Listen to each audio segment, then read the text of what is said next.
Le terme zéro, dans zéro déchet, ça fait peur parce qu'on croit qu'il n'y a plus le droit de faire aucun déchet. Alors que l'intérêt de la démarche, c'est réduire autant qu'on peut. Si on réduit de moitié, déjà, c'est super.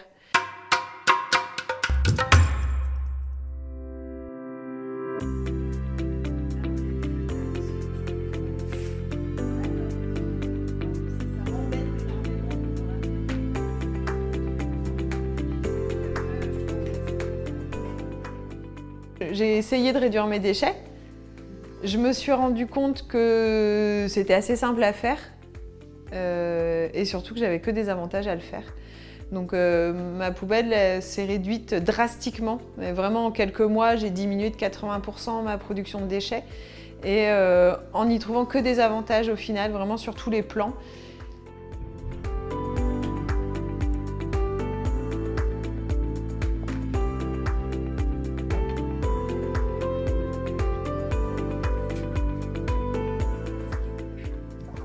En fait, j'y ai été petit à petit. Je me suis mise d'accord avec moi-même tout de suite que j'arriverais pas à faire tout d'un coup.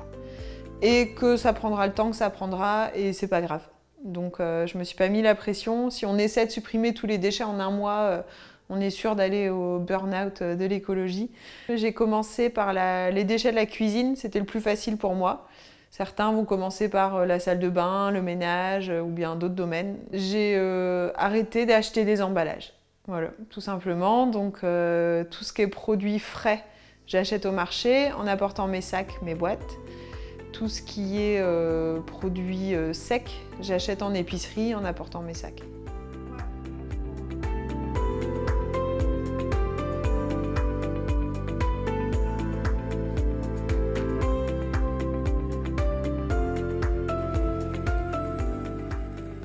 Moi, je fais ma lessive d'une manière extrêmement simple. Un peu de savon noir dans un bidon ou une bouteille, 2 cm de savon noir liquide au fond.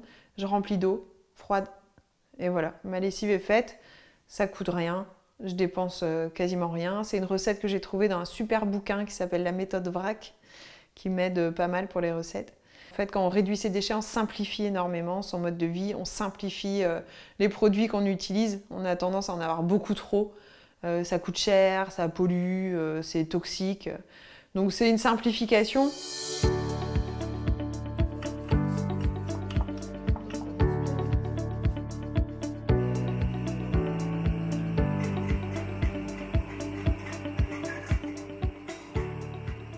Comme moi, je n'y trouve que des avantages, je me suis dit qu'il fallait que je partage. Je travaille avec les collectivités qui me missionnent soit pour faire par exemple une mission ponctuelle, un atelier auprès du grand public ou une action de sensibilisation. Ou alors je travaille avec eux sur des projets à plus long terme. Je travaille aussi avec les établissements scolaires. Pareil, soit pour une intervention ponctuelle, je vais dans les classes, je raconte mon mode de vie, je raconte ce que je fais, comment je fais. Avec les petits, on fait des ateliers pratiques, on fabrique des choses.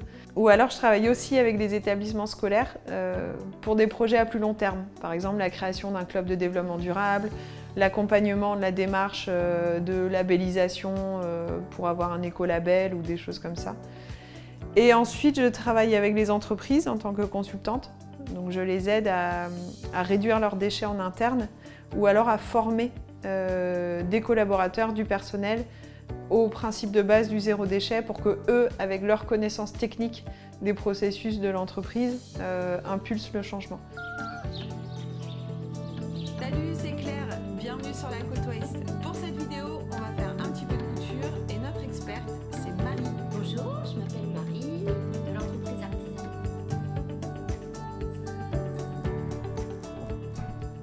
Je veux aller rencontrer et observer ceux qui ont réussi à changer les fonctionnements de leur structure pour produire moins de déchets. Donc je vais m'intéresser à tout ce qui est collectif. Alors ça va être des établissements scolaires, des entreprises, des communes, des quartiers, des îles aussi, des restaurants, des food trucks. Voilà, toutes sortes d'initiatives comme ça à partir du moment où c'est collectif et où ils arrivent à réduire leur production de déchets à la source.